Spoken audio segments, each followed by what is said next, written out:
The international community cannot condemn the Afghan people to collective punishment and starvation because they failed in their mission in Afghanistan. That has been our message. And from our part, again, if we hadn't taken the measures that we have taken and mitigated the effects of this humanitarian catastrophe that is taking place here in Afghanistan, I think we would have been in a far, far worse place at this moment. I'm wondering how long can you go on if no country in the world recognises your administration as a legitimate one? I mean, how is that possible? How is that sustainable?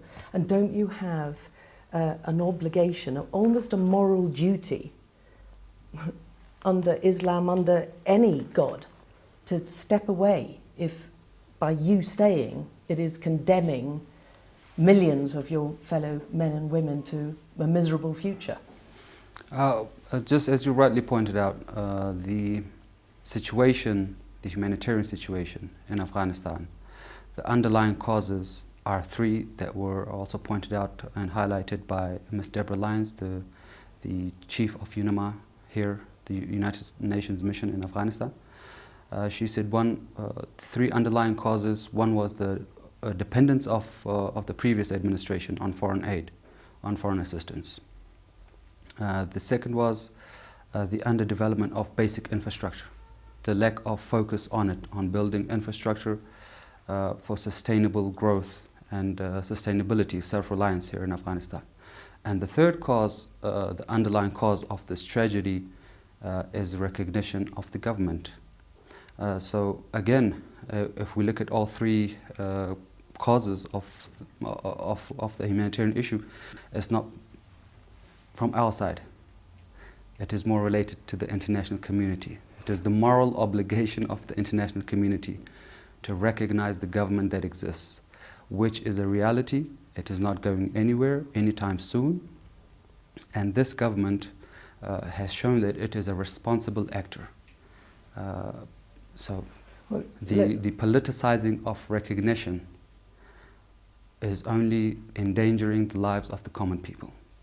Well, the international community says you have to show you've changed rather than just say you've changed, right? And the US Special Representative for Afghanistan, who I'm sure you know very well, Thomas West, says recognition depends on the way you behave towards Afghan citizens. Right? At the very first news conference, you were there, acting as the translator after taking power. The Taliban's official spokesperson gave quite a few reassurances about women, about media, about insisting there'd be no revenge attacks, about an inclusive government. But none of that has happened, has it? I think all of them have happened. How has it happened with women? Women are still largely excluded from work. They've been told what they can and cannot wear. They've been banned from education beyond the age of 12. They've been told they must have a male relative to chaperone them on long trips, and this obviously will restrict their movement and freedoms.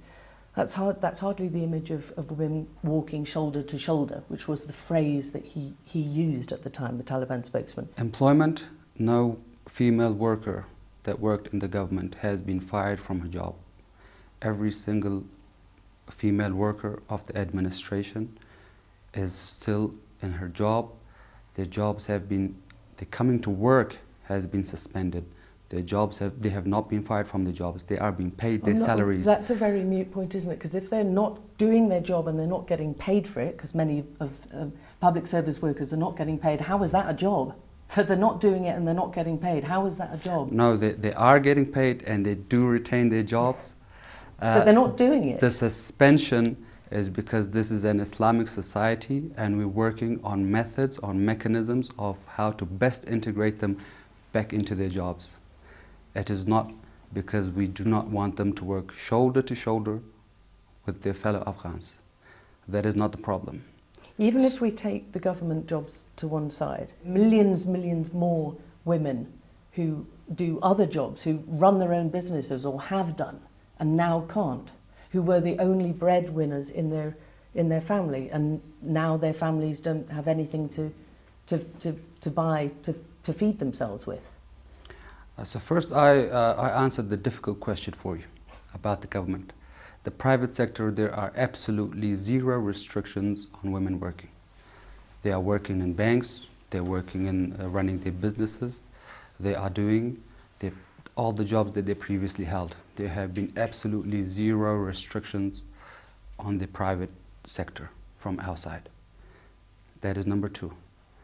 Number three, in education. On the ground, that's just not what we're being told or even seeing. It's sort of, in a way, I'm not sure, you could say that there are no restrictions, but on the ground, the women definitely feel there are. So what do you think the gulf in this is? If every person I'm speaking to tells me something different to what you're saying, why is that? I don't know what the fear is. I absolutely do not know why. Do you not understand any of the fear? Do you not understand why they might be fearful? No, I absolutely do not. For schooling, again, if we look at the schooling, private schools from primary all the way to university levels, they're open for girls and women. You're fond in saying, because I've heard previous interviews you've given, that education is available to all, but that's simply not the case on the ground as far as we're seeing it. And either we're being confronted by a whole load of Afghan people from all different parts of Afghan society, politicians, workers, rich people, poor people, who are spinning us massive lies, or there is some truth in that.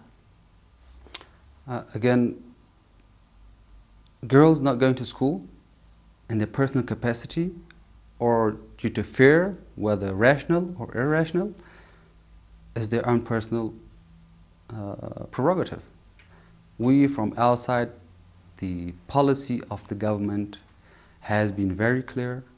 There are absolutely no restrictions on any girls or women attending schools from primary all the way to higher education. But we've spoken to teachers who've been threatened for teaching.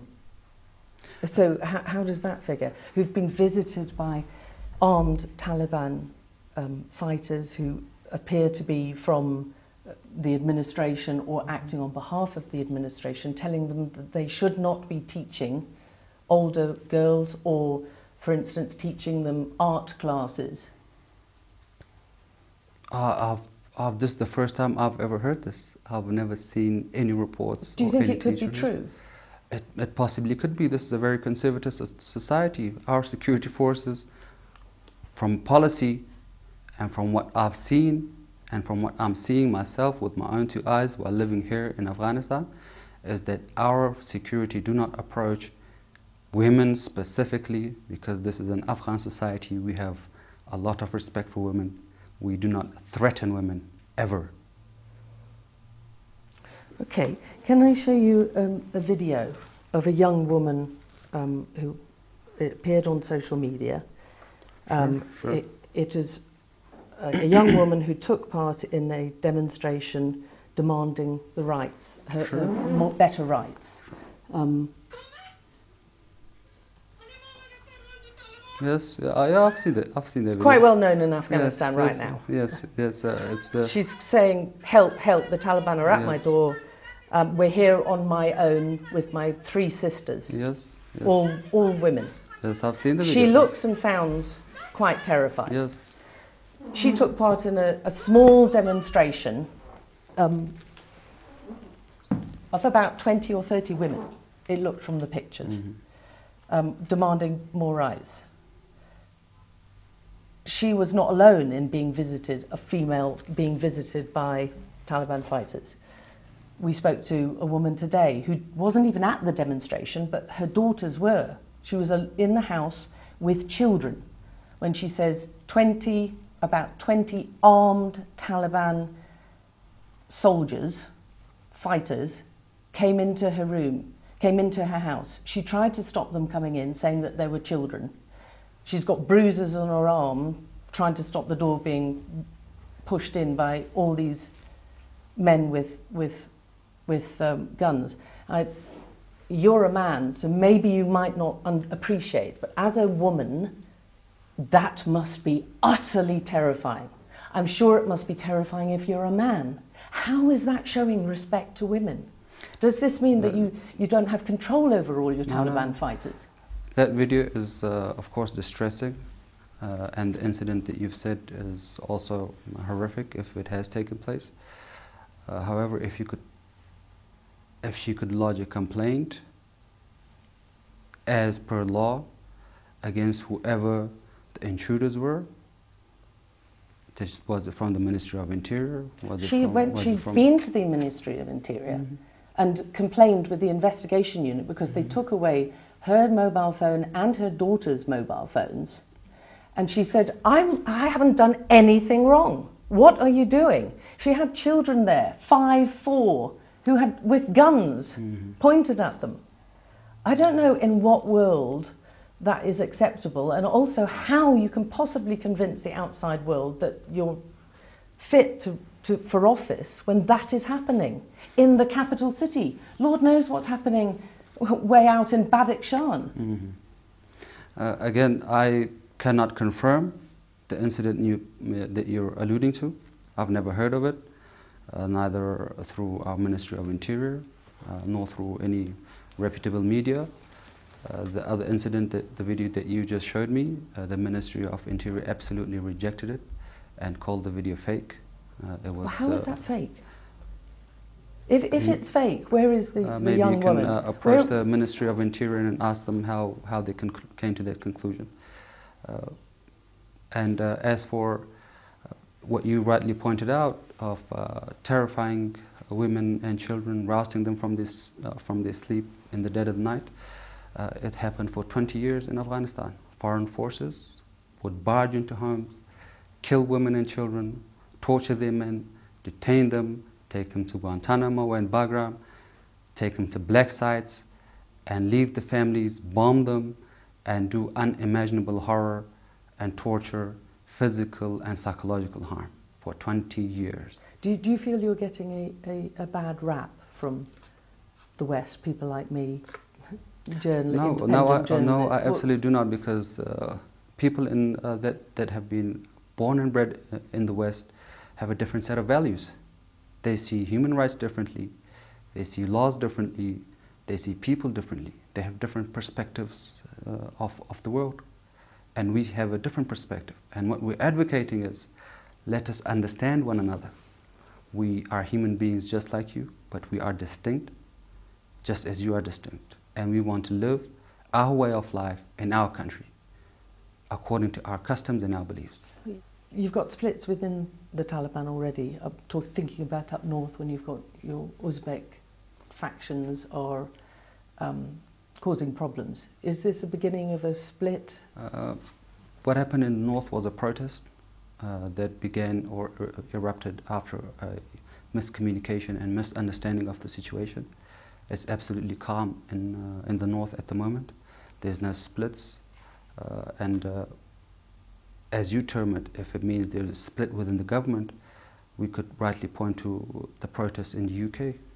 Does that mean there's a split in the government? Almost certainly. I don't think we should compare with British government. Does that mean there's going to be an insurrection? Absolutely not. It was a protest. People voiced their concerns, and they were addressed. Simple. So no possibility of having to pull different factions who want different things and are jostling for power. I'm thinking of how various international politicians might be looking at it and worrying. Like the left wing and the right wing in the Western world. Does that mean there's no government? Does that mean there's a struggle for power? Does that mean the country is going to disintegrate? Absolutely not. And I understand. I mean, this has been the wish, and billions of dollars were poured into trying to split this faction-based movement. It has not materialized until this day. Okay. And it will not materialize because this is a representative government of the people of Afghanistan.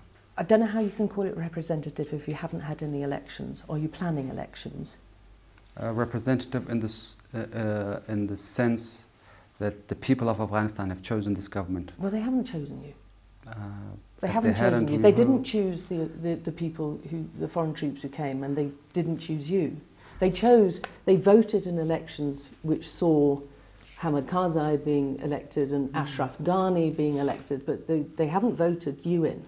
I mean, those elections are very famous or infamous for a lot of things. Do you think they're legitimate? Absolutely not. Okay, so are you going to have a legitimate election? We are the government in power. We do not plan on holding elections anytime soon. Ever?